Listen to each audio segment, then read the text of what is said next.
Aedes के ऊपर कुछ वाटर शुरिकेन लग जाते हैं जिससे उसको डैमेज पड़ता है, बट वो काउंटर करता है मेगा पंच के साथ। यह अटैक काफी ज्यादा फास्ट स्पीड में किया गया था जिसके चलते ग्रेनिंजा इसको डॉज नहीं कर पाता है एंड उसको डैमेज पड़ता है। ऐश कहता है कि ग्रेनिंजा हमें अपने स्ट्रैटेजी के साथ ही कंटिन्यू करना पड़ेगा, अभी इस्तेमाल करो डबल टीम का। ग्रेनिंजा अपनी काफी सारी फेक कॉपीज बना लेता है जिसके बाद ऐश कहता है ग्रेनिंजा इस्तेमाल करो हाइड्रो पंप का। ग्रेनिंजा और उसकी सारी की सारी फेक कॉपीज हाइड्रो पंप का इस्तेमाल करती है जो कि एक साथ एडिस की तरफ बढ़ रही होती है। एडिस इन सारे अटैक को डॉज करने के लिए वेट कर रहा होता है और बिल्कुल लास्ट मोमेंट पर वो काफी लंबी जंप करता है जिससे वो सारे के सारे वाटर शुरिकेन को डॉज कर लेता है। इसी तरह से डॉज कर करके एडिस ग्रेनिंजा को काफी परेशान करता है एंड उसकी एनर्जी भी धीरे धीरे करके खत्म होते जाती है, पर लास्ट में ग्रेनिंजा एडिस को हरा ही देता है। एडिस ग्रेनिंजा के ऊपर ज्यादा अटैक नहीं कर पाया था और ना ही ज्यादा डैमेज दे पाया था, बट हाँ उसने उसका स्टैमिना जरूर कम किया था। अब सेकंड पोकेमॉन को डिफीट करने के बाद फाइनली तीसरा गेट खुल जाता है और अंदर उनको एक लेजेंडरी पोकेमॉन देखने को मिलता है जिससे पता चल जाता है कि ये चैलेंज उतना भी ज्यादा इजी नहीं होने वाला था। वेल वो लेजेंडरी पोकेमॉन टॉप टियर का नहीं था बल्कि एक बेसिक लेवल का लेजेंडरी था जिसके चलते ग्रेनिंजा थोड़ा डैमेज लेने के बाद उसको डिफीट करने में सफल हो जाता है। इसी तरह से ऐश आगे बढ़ता जाता है और 6 पोकेमॉन्स को डिफीट करने में सफल हो जाता है, पर जब वो 7वें गेट में एंटर करता है तो उसको एक ऐसा पोकेमॉन देखने को मिलता है जिसको देखकर उसकी आंखें खुली की खुली रह जाती है। ये काफी स्ट्रॉन्ग लेजेंडरी पोकेमॉन था जो कि ऐश के पास भी मौजूद है। इस पोकेमॉन का नाम हाइड्रोरियन था जो कि एक वाटर टाइप का लेजेंडरी है और ये एरोट्रेक के ट्रियो से ही बिलोंग करता है। दूसरी तरफ ग्रेनिंजा जिसने ऑलरेडी इतने सारे स्ट्रॉन्ग पोकेमॉन से फाइट करी थी वो वीक लग रहा था, वो ज्यादा फास्ट मूव करने के या फिर स्ट्रॉन्ग अटैक यूज करने के काबिल नहीं बचा था। स्टिल ऐश और ग्रेनिंजा को अपना बेस्ट देना था हाइड्रोरियन को डिफीट करने के लिए। वेल अब फाइट स्टार्ट हो जाती है। हाइड्रोरियन बहुत ज्यादा स्ट्रॉन्ग लगता है और वो शुरुआत से ही बॉन्ड इवॉल्व ग्रेनिंजा को डोमिनेट करने में सफल हो जाता है। ग्रेनिंजा ज्यादा कुछ नहीं कर पाता है, बट फिर वो इस्तेमाल करता है डबल टीम और जायंट वाटर शुरिकेन के कॉम्बिनेशन का जिससे वो एक ही बार में हाइड्रोरियन की 60% हेल्थ खत्म कर देता है जो कि एक बहुत ज्यादा बड़ी फीट थी। फाइनली ऐश के चेहरे पर एक उम्मीद की किरण दिखती है और वो कहता है ग्रेनिंजा हम एटलीस्ट हाइड्रोरियन को तो डिफीट कर सकते हैं, जिससे हम टोटल 7 पोकेमॉन्स को डिफीट करेंगे और इससे हमें एडवांटेज मिलेगा। हमें हाइड्रोरियन को हराना ही होगा, भले ही हम 8वें पोकेमॉन से हार जाए। ग्रेनिंजा भी पूरी तरह से रेडी होता है, बट आगे हाइड्रोरियन ग्रेनिंजा को कोई भी मौका नहीं देता है। ग्रेनिंजा का स्टैमिना इतना कम हो चुका था कि वो डबल टीम और जायंट वाटर शुरिकेन का कॉम्बिनेशन दोबारा इस्तेमाल नहीं कर पाता और एंड में एक सुपर स्ट्रॉन्ग सर्फ अटैक का इस्तेमाल करके हाइड्रोरियन ग्रेनिंजा को डिफीट कर देता है। ग्रेनिंजा अपने बॉन्ड इवॉल्व फॉर्म से बेस फॉर्म में आ जाता है और इसको देखकर ऐश काफी ज्यादा डिसअपॉइंटेड हो जाता है। उसका टारगेट था कि वो कम से कम 7 या फिर 8 पोकेमॉन्स को तो डिफीट करके लौटेगा ही, पर एंड में उसने सिर्फ और सिर्फ 6 पोकेमॉन्स को ही डिफीट किया था जो कि उतना इंप्रेसिव नहीं लग रहा था। वेल ऐश अपने ग्रेनिंजा के पास जाता है और कहता है ग्रेनिंजा इतने सारे स्ट्रॉन्ग पोकेमॉन से लगातार बैटल कर पाना कोई नॉर्मल बात नहीं है। मुझे पता है कि हमने अंडर परफॉर्म किया है और सिर्फ 6 पोकेमॉन्स को डिफीट कर पाए हैं जिससे हम इस कंपटीशन में काफ़ी ज़्यादा पीछे हो सकते हैं, बट कोई बात नहीं, हमें सब कुछ किस्मत के भरोसे छोड़ना होगा एंड होपफुली हम टॉप 4 पोकेमॉन रेस में ज़रूर आएंगे। फाइनली ग्रेनिंजा अपनी आंखें खोलता है, वो भी बहुत डिसअपॉइंटेड लग रहा था, बट अब उनके हाथ में कुछ भी नहीं था। बाहर एंकर को रिपोर्ट्स मिल जाती है कि ऐश ने सिर्फ 6 पोकेमॉन्स को डिफीट किया है और टाइमिंग क्या थी वो भी देखने को मिल जाती है। वो कहता है कि ऑलराइट ऐश और हेक्टर यानी कि फर्स्ट और सेकंड पोकेमॉन ट्रेनर ने सेम पोकेमॉन्स को डिफीट किया है। अब देखना होगा कि बाकी 8 पोकेमॉन ट्रेनर्स का रिजल्ट क्या होता है। वेल ऐश को अलार्म मिल जाता है बाहर आने का।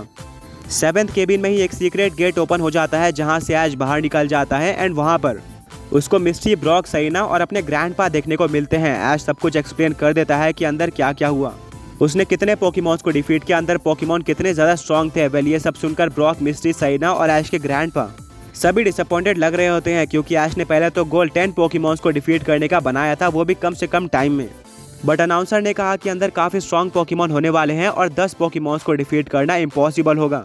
जिसके बाद ऐश ने 7 या फिर 8 पोकेमॉन को डिफीट करने का टारगेट बनाया था, बट फाइनली ऐश सिर्फ 6 पोकेमॉन्स को हरा पाया जो कि बिना किसी डाउट के कम लग रहे थे। बट अब देखना होगा कि बाकी सारे पोकेमॉन ट्रेनर्स का रिजल्ट क्या आता है।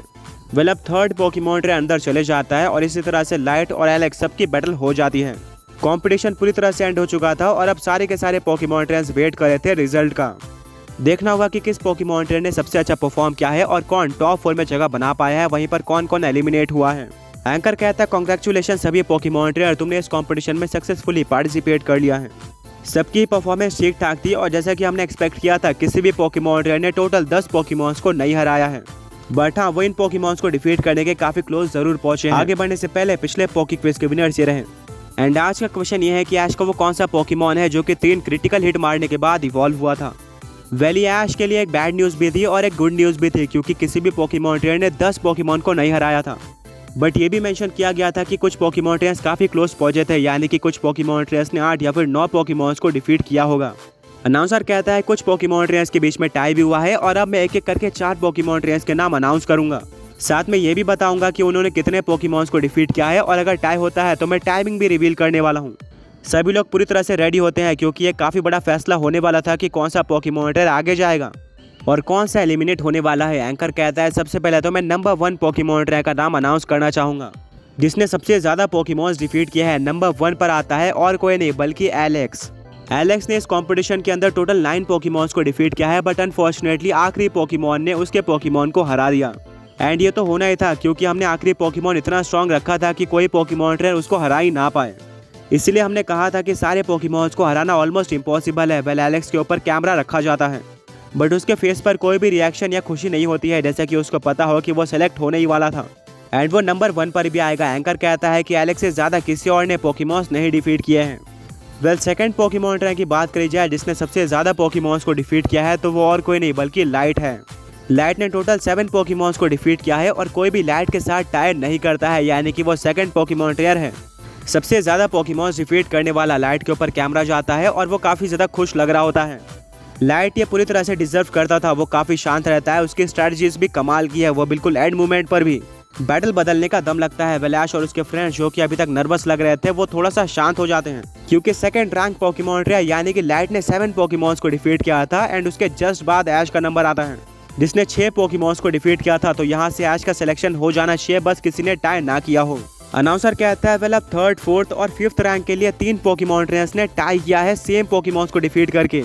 यही चीज थी जो कि ऐश और उसके फ्रेंड्स नहीं सुनना चाहते थे। अगर लाइट के साथ किसी ने टाई नहीं किया है तो नेक्स्ट नंबर 6 पोकेमॉन्स का ही आता है एंड अगर उसी नंबर पर 3 पोकेमॉन ट्रेनर्स ने टाई किया है यानी कि ऐश भी उन 3 पोकेमॉन ट्रेनर्स में शामिल है और अब टाइम के बेसिस पर सिलेक्शन होगा। एंकर कहता है कि हाँ आपने सही सुना, तीनों पोकेमॉन ट्रेनर्स ने टोटल 6 पोकेमॉन्स को डिफीट किया है। वेल बाकी बचे 5 पोकेमॉन ट्रेनर समझ जाते हैं कि उनका सिलेक्शन नहीं होने वाला, उन्होंने 6 से कम पोकेमॉन्स को डिफीट किया था। वेल एंकर कहता है कि वह पोकेमॉन ट्रेनर से हेक्टर, ऐश और मास्क इन तीनों ही पोकेमॉन ट्रेनर्स ने 6 पोकेमॉन्स को डिफीट किया है बट अलग अलग टाइम का इस्तेमाल करके। और अब हम रिवील करने वाले हैं कि इन तीनों में से किन पोकेमॉन ट्रेनर्स का सिलेक्शन हुआ है। वेल कैमरा तीनों पोकेमॉन ट्रेनर्स के ऊपर लेकर जाया जाता है।